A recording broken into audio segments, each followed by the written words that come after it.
నమస్కారం సార్. ద్రవిడ దేశం పార్టీ కృష్ణారావు గారు. నమస్కారం కృష్ణారావు గారు. ఇప్పుడు అపోజిషన్ లీడర్గా, ప్రతిపక్ష నాయకుడిగా నువ్వు ముఖ్యమంత్రి మీద, ప్రభుత్వం మీద ఎన్ని విమర్శలైనా చేయొచ్చు, ఎంత దాడైనా చేయొచ్చు.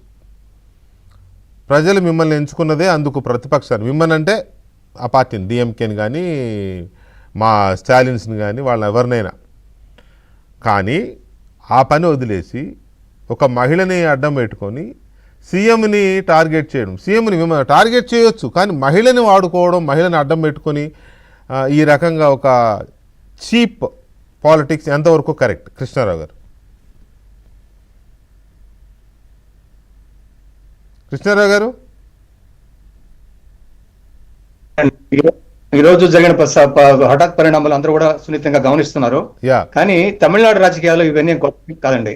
అటు ఎంజీఆర్ గారి పేరు నుంచి, కరుణానిధి గారి పేరు నుంచి, జయలలిత గారి పేరు నుంచి ఎవరెవరైతే సినిమాకు సంబంధించిన రాజకీయ నాయకులు ఉన్నారో వాళ్ళందరూ కూడా ఈ విషయాల్లో ఎప్పుడొకప్పుడు ఇటువంటి ఆటుపోట్లకు ఎదుర్కొన్న వాళ్లే, కొత్త ఏం కాదు.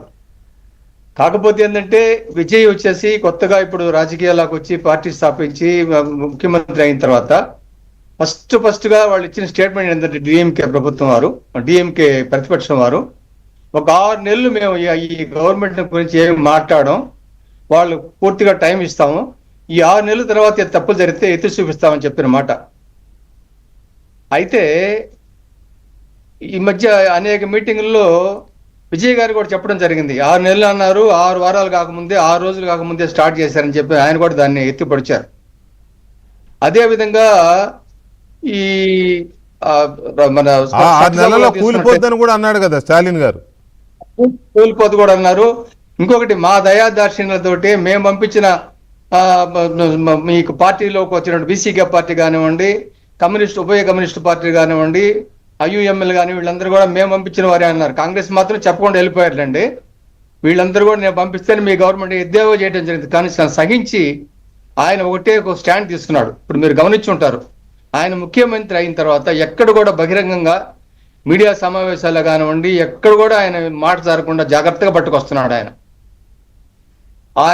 దాన్ని కూడా వాళ్ళు కిండల్ చేస్తూ ఒక ప్రతిపక్ష నాయకులందరూ కూడా విజయ్ వచ్చేసి మాట్లాడడం చాలా తక్కువగా మాట్లాడుతున్నారు అన్నారు. అప్పుడు వాళ్ళ నాన్న, ఈయనేం అనలేదు, వాళ్ళ నాన్న ఏమనంటే చాలా తక్కువగా మాట్లాడతాడు, ఎక్కువగా పనిచేస్తాడు మా విజయ్ అని చెప్పి ఆయన కూడా కౌంటర్ ఇవ్వడం జరిగింది. ఈ నేపథ్యంలో ఈరోజు కావేరీ ఇష్యూ మీ అందరూ కూడా తెలిసిన విషయం, చాలా బర్నింగ్ ఇష్యూ, చాలా దాదాపు 4-5 దశాబ్దాల నుంచి తమిళనాడు ఉండే సమస్య. ఇప్పుడు వాళ్ళు ప్రభుత్వం ఉన్నప్పుడు దాన్ని క్లారిఫై చేసేది ఇప్పించి ఉండొచ్చు కదా. అందువల్ల ఇది చాలా సున్నితమైన సమస్య. అదేవిధంగా అక్కడ కూడా తెలుగువారు, తమిళులు, కన్నడ అందరూ ఉన్నారు. తమిళనాడు రాష్ట్రంలో కూడా తెలుగు, కన్నడ, మలయాళపళ్ళు వీళ్ళందరూ కూడా తమిళ అందరూ ఉన్నారు. ఈ సమస్యను జటిలం చేయకుండా ఏ విధంగా చేద్దాం అనుకున్నప్పుడు దీనికి ఒక కమిటీ వేశారు, ఈ నీటి సంరక్షణ కమిటీకి. వాళ్ళు కొన్ని సిఫార్సులు ఇచ్చారు. అదేవిధంగా సుప్రీంకోర్టు కూడా వాళ్ళు ఇన్ని టీఎంసీలు తమిళనాడుకి ఇవ్వాలని చెప్పి సుప్రీంకోర్టు కూడా తీర్పు ఇవ్వడం జరిగింది. ఈ రెండింటికి మర్యాద ఇవ్వకుండా కర్ణాటక ప్రభుత్వం తమిళనాడు ప్రభుత్వాన్ని వివక్ష చూపిస్తున్నారు. ఓకే, ఇప్పుడు కర్ణాటక ప్రభుత్వము, తమిళనాడు ప్రభుత్వము దాన్ని సెటిల్ చేసుకోలేకపోయినా ప్రభుత్వాలు ఎలగబెట్టింది వీళ్ళే కదా ఎలగబెట్టారు ప్రభుత్వాన్ని సుదీర్ఘకాలం. ఈ తాత, తండ్రి, మనవడు వీళ్లే కదా. అప్పుడు పరిష్కరించలేక దాన్ని సాగదీసి 2 రాష్ట్రాల మధ్య మంటగా పెట్టి ఈయన వచ్చి 4 నెలలు అవ్వలేదు, అప్పుడే ధర్నాలు, తంజావూరులో ర్యాలీలు పెట్టి అక్కడ ర్యాలీలో త్రిష టాపిక్ తీయడం అనేది ఏంటి? అది ఎంతవరకు కరెక్ట్? నా ప్రశ్న అది. ఆ సబ్జెక్ట్ గా వస్తున్నాను. కానీ ఏ ముఖ్యమంత్రి చేయని సాహసం విజయ్ చాలా సున్నితంగా దాన్ని చెప్పాడు. నేను వస్తున్నాను కర్ణాటకకి, ముఖ్యమంత్రిని కలుస్తాను. అసలు భేషజాలు పోలేదు ఆయన. మాట్లాడి సామరస్యంగా పరిష్కరించుకున్న ఆ దృష్టితో మాట్లాడాడు ఆయన. దానికి మీరు పోవటానికి అని చెప్పని వీడికి ప్రతిపక్ష నాయకులు అందరూ కూడా చెప్పాడు. ఆయన డికే శివకుమార్ కూడా మీరు రావద్దని చెప్పాడండి. ఈ పరిస్థితిలో ఆయన విత్డ్రా అయ్యాడు. సుప్రీంకోర్టులో మళ్ళీ మూవ్ చేస్తున్నాడు ఈ విషయం మీద.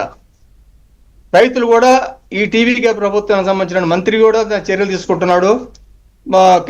సుప్రీంకోర్టులో కూడా వేయటం జరిగింది. అటు డిఎంకే ప్రభుత్వం వేశారు, టీవీకే ప్రభుత్వం కూడా వేస్తున్నారు.